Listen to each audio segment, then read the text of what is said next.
نبی پاک صلی اللہ تعالیٰ علیہ وسلم کی ایک حدیث پاک جس میں یہ ہے کہ 10 سال کے بعد، ہر 10 سال کے بعد اتنی تیزی سے تمہارا زمانہ بدل جائے گا، حالات اتنے تیز بدل جائیں گے کہ پچھلے 200 سال میں تم نے وہ چیزیں نہیں دیکھی ہوں گی جو 10 سال کے اندر دیکھتے رہو گے۔ اب ہم اسی زمانے میں آئے ہوئے ہیں۔ اب ہم میں سے کسی کو یہ پتہ نہیں ہے کل آنے والے دن کون سا نیا فتنہ جنم لینے والا ہے۔ اور ایک حدیث پاک میں یہ ہے، میرے آقا صلی اللہ علیہ وسلم نے فرمایا، میں یہیں سے دیکھ رہا ہوں فتنے میری امت کے اوپر اس طرح سے گر رہے ہیں جیسے بارش کے قطرے ہیں۔ بارش کے قطرے جس طرح سے گرتے ہیں اس طرح سے فتنے ظاہر ہو رہے ہیں، اور اس میں کون محفوظ رہے گا کون محفوظ نہیں رہے گا اس کے سلسلے میں بھی حضور نے بشارتیں دی ہیں۔ اور خاص طور پر یہاں کے جو حالات ہیں ہندوستان کے، ایسا نہیں ہے کہ ہم ہی اسٹرگل کر رہے ہیں، تقریباً پوری دنیا میں مسلمان الگ الگ مسائل سے اسٹرگل کر رہے ہیں۔ سب کے اپنے اپنے مسائل ہیں اور سب انہی معاملات میں الجھے ہوئے ہیں، لیکن ان سب کے پیچھے ایک وجہ یہ ہے، ان کے جو ہم غلام تھے خلق کے پیشوا رہے، ان سے پھرے جہاں پھرا پھر آئی کمی وقار میں۔ ایک اہم وجہ یہی ہے مسلمانوں کے لیے۔ ہم نے دیکھا ہے کہ کثرت سے تمہارے ساتھ ظلم و ستم ہوا، اس کے باوجود اس آدمی کو سدھرنے اور سنورنے کا ابھی تک موقع کیوں نہیں مل پا رہا؟ جس کو شاعر نے کہا تھا، جگہ جگہ کے تھک چکے ہیں تمہیں یہ ہنگامے، نشاط لذت خواب گراں بدل ڈالو، غلط روی سے منازل کا بعد بڑھتا ہے، مسافروں روش کارواں بدل ڈالو۔ آج ہماری لاپرواہی اور عدم احساس اتنا بڑا ہوا ہے کہ ہمیں کوئی اہم واقعہ تھوڑی دیر کے لیے ڈسٹرب کرتا ہے۔ ہم نے کسی کو مرتے ہوئے دیکھا، مارتے ہوئے دیکھا، کٹتے ہوئے دیکھا، کاٹتے ہوئے دیکھا، ویڈیو کو ہم نے شیئر کر دیا، تھوڑی دیر کے لیے ہو سکتا ہے ہمارے اندر غم کے آثار نظر آئے، دوسرے دن سے وہی عیاشی ہے، نہ کوئی تبدیلی آئی نہ کوئی بدلاؤ آیا۔ ایسے ہزار ہنگامے دیکھ چکے ہم۔ ہمارے ساتھ کیا ہوا اسلام کے ساتھ، قرآن کے ساتھ؟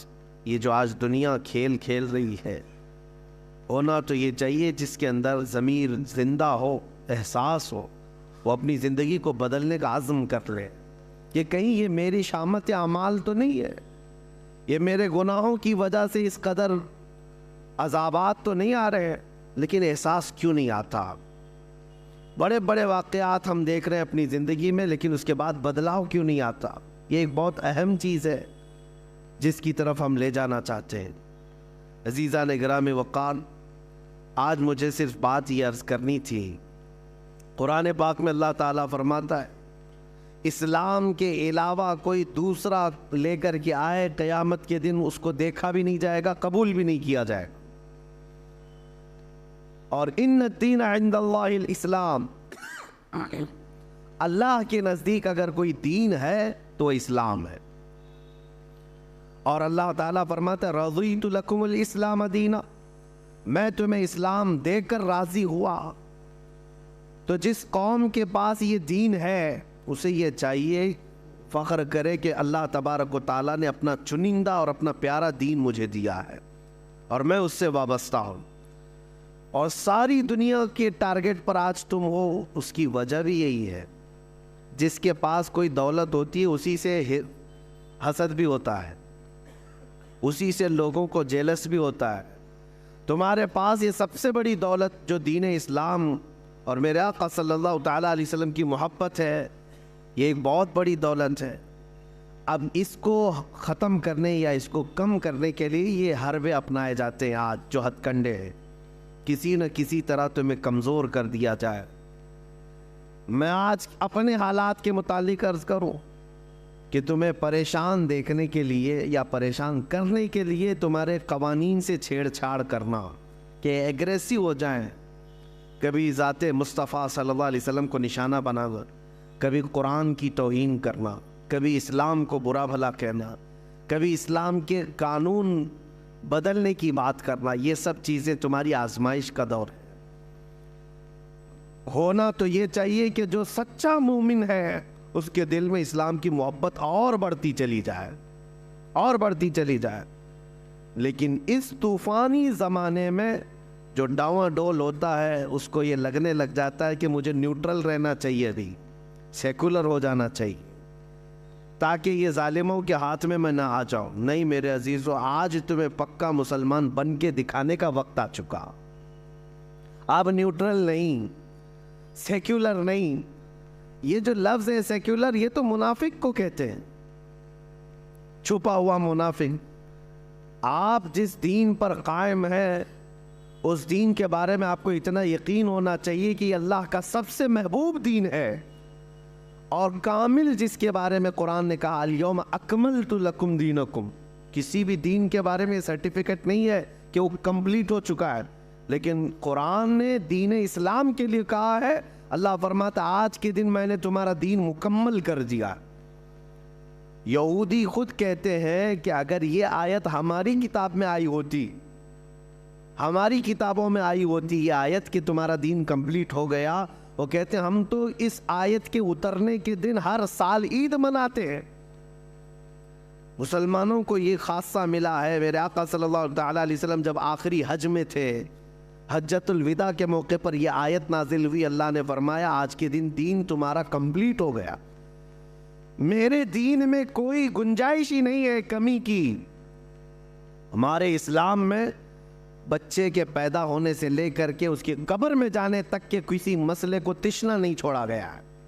لے کر کے آؤ، چیلنج ہے ہمارا، جس بھی مسئلے کو لے کر کے آؤ گے زندگی کے گزارنے کے طور طریقے، اسلام نے اس کو تشنا نہیں چھوڑا، خالی نہیں چھوڑا، مسائل موجود ہیں۔ حتیٰ کہ یہودی اس بات کا مذاق اڑاتے تھے۔ حضرت سلمان فارسی رضی اللہ تعالیٰ عنہ ایک جگہ سے گزر رہے تھے، پیشاب کرتے وقت ڈھیلے کا استعمال، تو انہوں نے کہا کیا تمہارے دین میں یہ بھی بتایا جاتا ہے؟ حضرت سلمان فارسی رضی اللہ تعالیٰ عنہ نے فرمایا ہاں بے شک، میرے دین میں کسی بھی چیز کو چھپایا نہیں گیا، حتیٰ کہ عدد بھی بتائی گئی ہے کہ کتنے ڈھیلے استعمال کرے تو پاک ہو جائے، بیٹھ کر کے کرے، کھڑا ہو کر کے کرے، کسی بھی چیز کو خالی نہیں چھوڑا گیا۔ اور میرا یہ چیلنج ہے، دنیا کی کسی بھی قوم کو لا کر کے پڑھ کر کے بتاؤ، بہت سارے مسائل سے وہاں پر صرف نظر کر لیا گیا، یا تو بچوں کے متعلق مسائل نہیں ملیں گے، یا عورتوں کے متعلق نہیں ملیں گے، یا بوڑھوں کے متعلق نہیں ملیں گے، یا شادی شدہ مسائل، یا پھر تجارت کے معاملات، پڑوسیوں کے معاملات۔ لیکن دین اسلام ایسا نہیں، اس میں تو اتنے باب ہیں، اتنے ابواب ہیں، اتنے چیپٹر ہیں کہ پوری زندگی کو گھیرا ہوا ہے۔ اور آج کے درندے اٹھ کر کے یہ کہتے ہیں، یہ جو یونیفارم سول کوڈ کا مسئلہ جو اٹھایا گیا ہے کیا ہے؟ ان کو اچھی طرح سے پتا ہے کہ دین اسلام پورے قوانین رکھتا ہے۔ میں ان سے پوچھتا ہوں کہ 100 سال پہلے چلے جائے، تمہارے پاس لا کی کتاب کہاں ہے؟ قوانین کہاں ہیں؟ ایک ملک چلانے کے لیے جو قوانین ہوتے ہیں، لا ہوتے ہیں، اس کی تاریخ ڈھونڈ کر کے لاؤ، کون سا ملک لا کے تحت چلتا تھا۔ یقین جانو میرے عزیزو، پوری دنیا کو حکومت چلانے کے قوانین دینے والا سب سے پہلا دین اسلام، سب سے پہلا لا کے تحت ایک پوری کنٹری چلنا چاہیے، یہ اسلام نے دیا ہے، ورنہ تو پہلے بادشاہوں کے قانون چلتے تھے۔ آپ رومن امپائر کو دیکھیں، پرشین امپائر کو دیکھیں، اسلام سے پہلے ان کے ہاں کوئی قانون کی کتاب نہیں ہے۔ بادشاہ کو رات میں کوئی خواب آ گیا، صبح وہ قانون بن جائے گا۔ بادشاہ کو کوئی اچھی چیز لگ گئی، وہ دوسرے دن قانون بن کر کے سب پر نافذ ہو جاتا۔ تو وہاں پر تو امپائر ہوتا تھا، شہنشاہ جس کو کہتے ہیں، بادشاہ جس کو کہتے ہیں، اس کے قوانین چلتے تھے۔ یہ دین اسلام نے قوانین مرتب کر کے عطا کیا ہے۔ دین اسلام نے لوگوں کو چلنے کا طریقہ بتایا، اور اس میں کسی کا بھید بھاؤ نہیں رکھا گیا، یہاں سب کو برابر رکھا گیا۔ یہ لوک پال بل کی بات کرتے رہے، نہ ہی لا سکے نہ ہی کر سکے، جس کا مطلب یہ تھا کہ اونچے عہدے والا بھی جواب دہ ہوگا، ذمہ دار ہوگا سوالوں کے جواب کا، لیکن یہ کبھی نہ لا سکیں گے۔ جن کے کرتوت کالے ہوں وہ کب عدالت کا سامنا کر سکتے ہیں؟ ہاں، یہ سارے مسائل اگر دیکھنا ہے تو اسلام کے دامن میں دیکھو۔ سیدنا عمر فاروق رضی اللہ تعالیٰ عنہ مسجد میں کھڑے ہیں، مسجد نبوی میں، اور عین خطبے کے دوران آپ نے پوچھا کسی کو کوئی سوال ہے؟ ایک صحابی کھڑے ہو گئے، دیہات کے رہنے والے، کہا ہاں آپ کے متعلق ہی سوال ہے۔ کہا مال غنیمت میں جو کپڑا آپ نے تقسیم کیا تھا سارے لوگوں کو، اس کپڑے سے کسی کا بھی پورا جبہ نہیں بنا، آپ کا پورا جبہ کیسے بن گیا؟ سب کو کپڑا اتنا ملا تھا کہ پورا جبہ نہیں بن سکتا تھا، آپ کا کیسے بنا؟ یہ سوال پوچھنے کا حق صرف اسلام نے دیا تھا۔ پہلے بادشاہوں کو کوئی سوال کرتا تو گردن مار دی جاتی، ختم کر دیا جاتا۔ سیدنا عمر فاروق رضی اللہ تعالیٰ عنہ نے یہ نہیں فرمایا کہ کون بدتمیز ہے جو یہاں پر بدتمیزی کر رہا ہے، نہیں، گلے سے لگایا اور فرمایا میں تمہیں جواب دیتا ہوں، در حقیقت مال غنیمت میں مجھے بھی کپڑا ملا تھا، میرے بیٹے عبداللہ کو بھی کپڑا ملا تھا، عبداللہ نے اپنا کپڑا مجھے ہبہ کر دیا، دونوں ملا کر کے سلایا، میرا جبہ بن گیا۔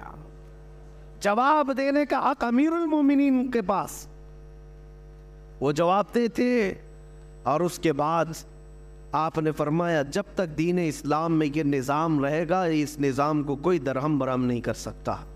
عزیزان گرامی وقار، ہزاروں مثالیں ہیں، ہزاروں مثالیں ہیں۔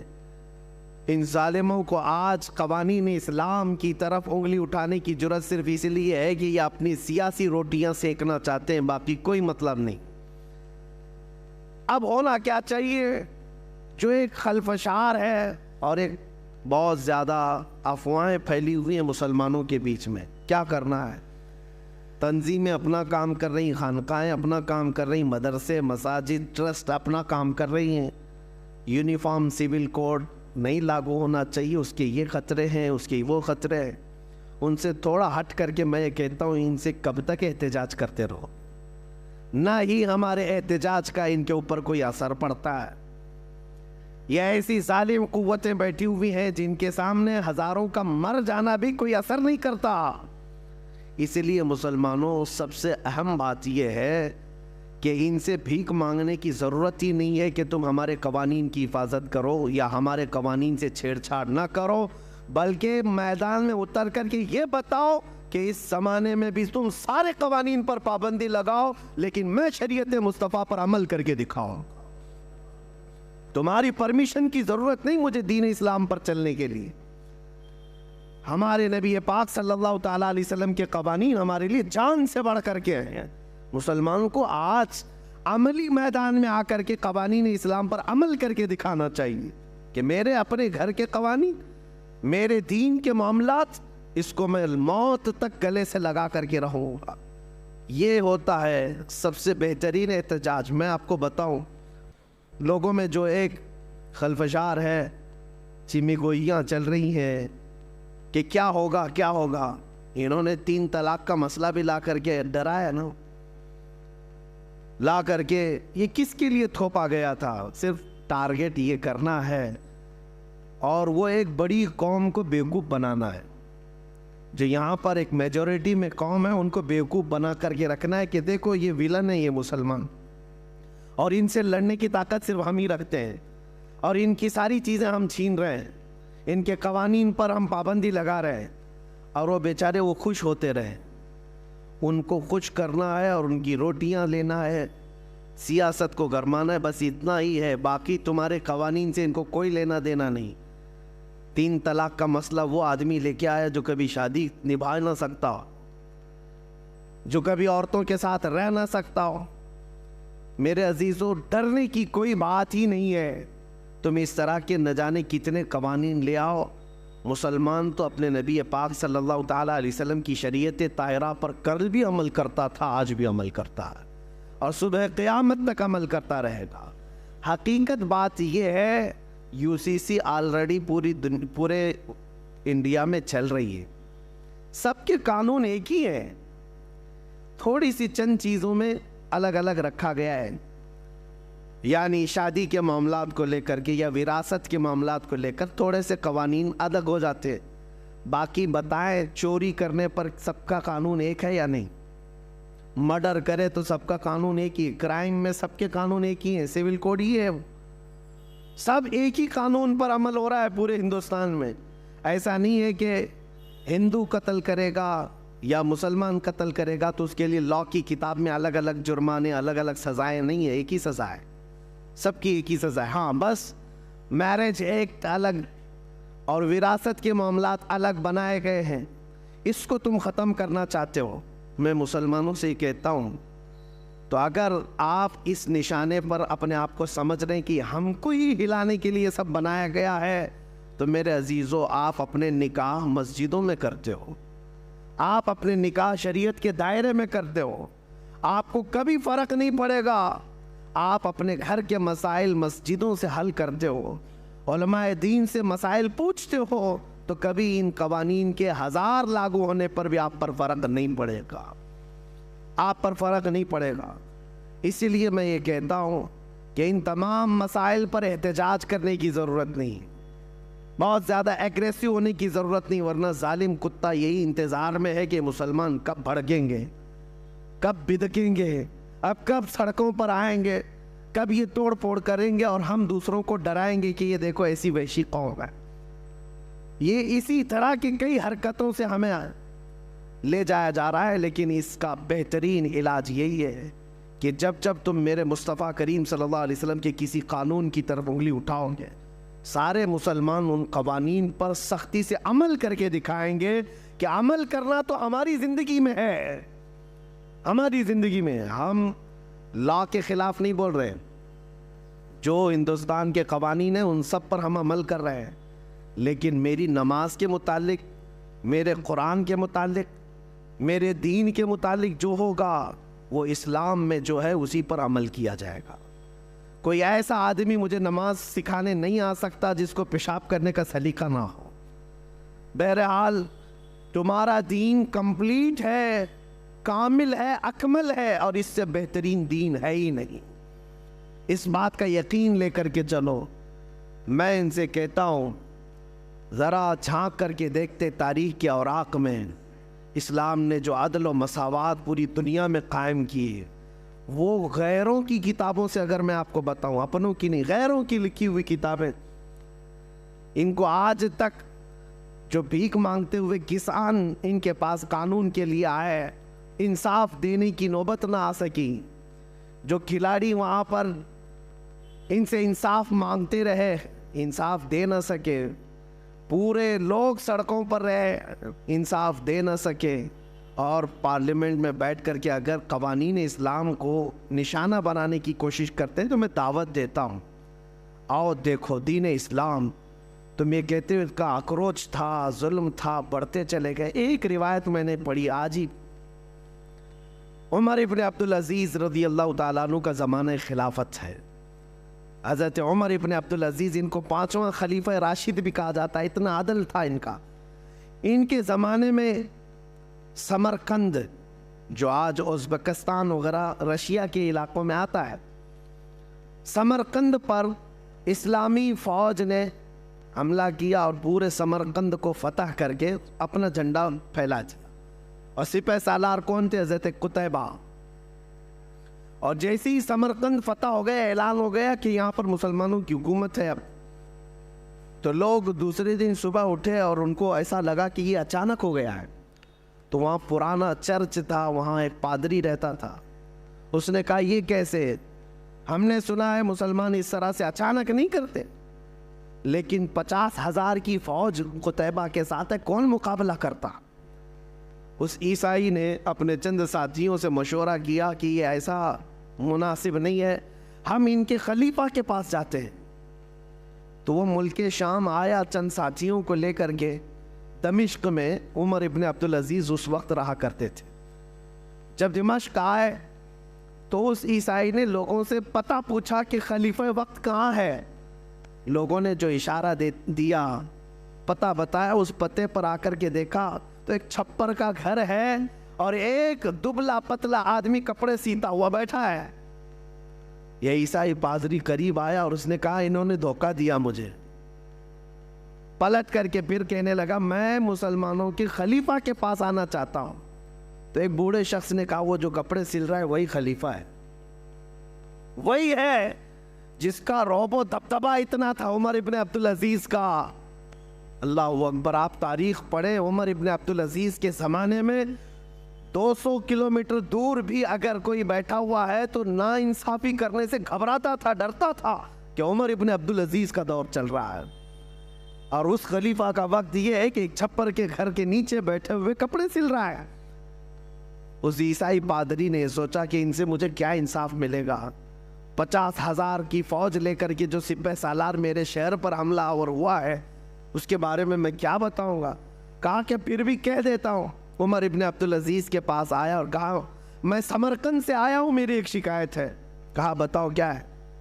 کہا کہ آپ کا ایک سپہ سالار تقریباً 50,000 کی فوج لے کر کے آیا ہے، آس پاس کے علاقے فتح کرتے ہوئے اچانک رات کو ہمارے شہر پر حملہ کیا اور دوسرے دن فتح کا اعلان کر دیا۔ کہا کیا چاہتے کیا ہو۔ کہا میں نے سنا ہے کہ جب کبھی مسلمان فوجی جاتے ہیں کسی جگہ پر تو سب سے پہلے ان کو دعوت پیش کرتے ہیں عدل و مساوات کی، اسلام کی، امن کی، اور اگر وہ سامنے والے ماننے کو تیار نہیں اور جنگ کرنے پر تیار ہو تو جنگ کرتے ہیں اور اس کے بعد فتح کا اعلان کرتے ہیں۔ لیکن آپ کا سپہ سالار آیا، نہ اس نے ہم کو کسی چیز کی دعوت دی، نہ بلایا، نہ ہی ہمارا مقابلہ ہوا، راتوں رات فتح کر کے وہ اپنے جھنڈے گاڑ دیا۔ حضرت عمر ابن عبدالعزیز نے ایک خط نکالا، خط پر لکھا اور کہا کہ لے جاؤ قتیبہ کو دے دینا۔ اس خط میں لکھا ہوا تھا کہ ایک قاضی مقرر کیا جائے، فوراً ایک قاضی اسلام مقرر کیا جائے اور اس قاضی کے پاس یہ عیسائی اپنا مسئلہ رکھے گا اور قاضی جو فیصلہ کرے اس پر عمل کیا جائے۔ خط لے کر کے وہ عیسائی آیا، پادری ہے، عیسائی ہے، کہا کہ اس خط کو پتہ نہیں یہ لوگ پھاڑ کے پھینک دیں، لیکن جب قتیبہ کے پاس لا کر کے دیا تو اس کے ہاتھ کانپنے لگے سپہ سالار کے کہ عمر ابن عبدالعزیز کا خط آیا ہے۔ پڑھنے کے فوراً بعد قاضی کا انتخاب کرنے کا اعلان کیا کہ خلیفہ وقت کی طرف سے قاضی کے انتخاب کی بات آئی ہے۔ تو اس وقت قاضی کا انتخاب ایسا نہیں ہے کہ 4 لوگ بیٹھ کر کے کر دیتے، جو سب سے پرہیزگار ہوا کرتے، تہجد گزار ہوا کرتے اور علم میں سب سے زیادہ ہوا کرتے، وہ قاضی بننے کے منصب پر آتے۔ قاضی اسلام چن لیا گیا ایک عالم باعمل کو، اور انہوں نے اپنی عدالت لگائی اور کہا کہ کیا مسئلہ ہے اس عیسائی پادری کا۔ اب وہ عیسائی جو پادری تھا اس نے رکھا کہ آپ کی طرف سے یہ جو فوج آئی یہ اچانک آئی، ہمیں موقع نہیں دیا گیا ہے، اور جبکہ اسلام کا ہم نے یہ سنا ہے کہ وہ جہاں جاتے ہیں پہلے دعوت پیش کرتے ہیں امن کی، مساوات کی، عادل کی، اور اگر سامنے والا جنگ کرنے پر تل جائے تو پھر جنگ کی جاتی ہے اور پھر حملہ میں اگر کامیاب ہو جائے تو فتح یاب سمجھا جاتا ہے۔ تو قاضی اسلام نے بلایا قتیبہ، کہا کیا یہ عیسائی پادری جو کہہ رہا ہے وہ صحیح ہے؟ آپ نے ان کو دعوت دی تھی؟ کہا کہ نہیں دعوت دی۔ کہا کہ راتوں رات آپ نے ان کے شہر پر قبضہ کیا؟ کہا بات در حقیقت یہ ہے قاضی اسلام کہ ہم نے آس پاس کے علاقوں سے جنگ کی ہے، ہم نے دیکھا ہے، اور ان سے جنگ سختی کے ساتھ ہوئی اور اس کے بعد ہم نے وہ علاقے فتح کیے، اور یہ سمرقند تو بڑا زرخیز علاقہ ہے، یہاں کے لوگ تو اور بھی زیادہ اس شہر کو چھوڑنے کو تیار نہیں ہوتے، اس لیے ہم نے سوچا کہ یہ سوئے ہوئے ہیں، اس وقت میں ہم فتح حاصل کر لیں۔ قاضی اسلام نے فیصلہ دیا کہ آج کی مغرب ہونے سے پہلے پہلے تمہاری پوری فوجیں اس شہر کو خالی کر دیں، سمرقند کو خالی کر دیں۔ قاضی کس کے متعلق فیصلہ دے رہا ہے؟ کسی دوسری قوم کے لیے نہیں، اپنے ہی فوجیوں کے متعلق کہہ رہا ہے کہ یہ اسلام کے قوانین سے ہٹ کر کے ہے، نہ ہی اس طرح کا دستور کبھی چلا ہے۔ قتیبہ کو جیسی آرڈر آیا قاضی اسلام کا، فوج میں اعلان ہوا، اور یہ صبح کا فیصلہ جو تھا 50,000 فوجیں سمرقند کو چھوڑ کر کے ساز و سامان کے ساتھ مغرب سے پہلے نکلنے لگی۔ مغرب سے پہلے پہلے قتیبہ کے ساتھ ساری فوجیں شہر چھوڑ کر باہر نکلیں۔ یہ منظر دیکھ کر کے وہ عیسائی پادری اور علاقے کے لوگ حیران تھے کہ ایک کپڑے سلتا ہوا بیٹھا دبلا پتلا آدمی اتنا پاور رکھتا ہے کہ ایک خط بھیج دیا جائے، اور پھر اگر اس کا خط یہاں آ گیا تو قاضی مقرر کرنا تو اس کا کام ہے، اپنے رشتہ دار کو بٹھا دیتا، اپنے حق میں فیصلہ لے لیتا، نہیں کیا، بلکہ قاضی اس کو منتخب کیا جو قرآن و سنت کا سب سے زیادہ جاننے والا تھا، اور قاضی کو بھی یہ چاہیے تھا کہ فیصلہ دیتا تو اپنی قوم کو دیکھ کر کے دیتا، لیکن قاضی نے وہی فیصلہ دیا جو اسلام کہتا تھا۔ یہ باتیں اتنی پر اثر تھیں کہ مغرب تک ان کی فوجیں نکل تو گئی تھیں، لیکن وہ عیسائی پادری اپنے سارے ساتھیوں سمیت رونے لگا کہ آج تک ہم نے ایسی قوم کو اپنے شہر میں آتے ہوئے دیکھا ہی نہیں تھا، چلو اس سے بہتر قوم کون سی ہو سکتی ہے جو ہم پر حکومت کرے۔ سب کے سب گئے اور قتیبہ کے ہاتھ جوڑ کر کے ان سے معافی طلب کیا اور پوری فوج سے کہا آج کے بعد ہم ہی نہیں، پورا سمرقند تمہارے قدموں کے نیچے ہے، تمہارا عدل ہے، ہم نے یہ دیکھا ہے، اور اس کے بعد سے لے کر تاریخ گواہ ہے، آج کی تاریخ تک سمرقند پر اسلامی حکومت موجود ہے، آج تک اسلام ہے۔ عزیزان گرامی وقار، یہ وہی سمرقند و بخارا کی بات کر رہا ہوں جہاں سے کبھی امام بخاری پیدا ہوئے، امام مسلم، یہ بڑے بڑے محدثین اسی علاقے سے آئے ہوئے ہیں۔ یہ میں بات اس لیے عرض کر رہا ہوں کہ جن کو آج انصاف کا الف بھی پتہ نہیں، عدل کا عین پتہ نہیں، وہ قوانین لاگو کرنے کی بات تو کرتے ہیں لیکن ان سے کبھی نہ ہو سکے گا۔ اس لیے میں ذمہ داری کے ساتھ یہ کہتا ہوں، ہزار باتیں ہمارے اوپر لائی جائیں کل کو، ذمہ داری تمہاری ہے۔ کل کو اگر قرآن پڑھنے پر پابندی ہو، یہ بڑھتی جائے گی، یہ سرکشیاں، یہ بدماشیاں بڑھتی جائیں گی، طلاق کا مسئلہ، شادی کا مسئلہ، تمہارے کھانے پینے کا مسئلہ بڑھتے بڑھتے اب تو یہ ڈیبیٹ کرنے لگ گئے، دجالی میڈیا میں بیٹھ کر کے کتے بحث کرتے ہیں کہ کلمہ طیبہ بھی جو ہے ان کا بڑا سخت ہے، لا الہ الا اللہ، اس میں ہمارے سارے خداؤں کا یہ لوگ انکار کرتے ہیں، کوئی خدا نہیں ہے، صرف اللہ ہے، اور ہم موت تک انکار کرتے رہیں گے، اس لیے کہ ہمارے دین کی جڑ ہی ہے لا الہ الا اللہ، بنیاد ہے لا الہ الا اللہ، کوئی خدا نہیں سوائے اللہ۔ کہہ رہے ہمارا بچہ بولنا سیکھتا ہے تبھی ہم پڑھا دیتے ہیں لا الہ الا اللہ، اور ہمارا عقیدہ بھی یہی ہے، بولنا سیکھتا ہے تب شروع کرتا ہے، اور حدیث پاک ہے جس کا آخری کلمہ ہو من کان آخر کلامہ لا الہ الا اللہ فدخل الجنہ، جس نے آخری کلمہ مرنے سے پہلے لا الہ الا اللہ کہا، حضور فرماتے وہ سیدھے جنت میں چلا جائے گا، جنت میں چلا جائے۔ کل کو اگر تمہیں اس بات پر بھی ٹینشن ہو اور پارلیمنٹ میں بیٹھ کر کے یہ کہنے لگ جائیں کہ لا الہ الا اللہ مت کہا کرو، تو کیا اس سے بھی دستبردار ہو جاؤ گے؟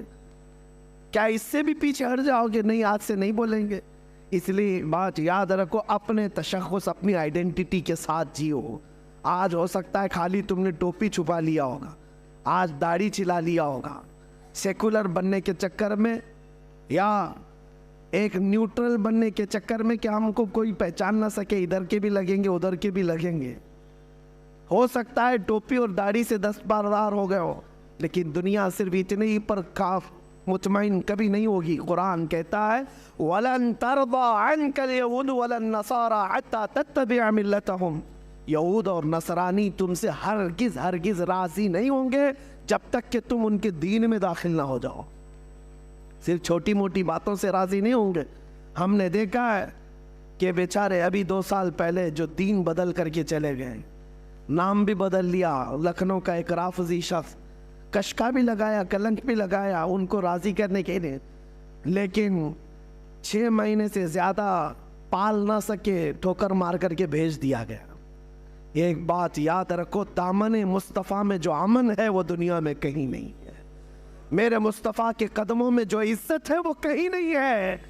اسی لیے ہمیں ہمارے بزرگوں سے وابستہ ہو کر فخر سے یہ کہنا ہے یا رسول اللہ، خلق کے حاکم ہو تم، رزق کے قاسم ہو تم، جو ملا تم سے ملا، تم پہ کروڑوں درود، تم ہو حفیظ و مغیث، کیا ہے وہ دشمن خبیث، تم ہو تو پھر خوف کیا، تم پہ کروڑوں درود، کر کے تمہارے گناہ مانگے تمہاری پناہ، تم کہو دامن میں آ تم پہ کروڑوں درود۔ ہمارے پاس جب اتنا مضبوط دروازہ میرے مصطفیٰ کا ہے تو پھر میں آپ سے یہ کہتا ہوں، پھر کے گلی گلی تباہ، ٹھوکریں سب کی کھائی کیوں، دل کو جو عقل دے خدا تیری گلی سے جائے کیوں۔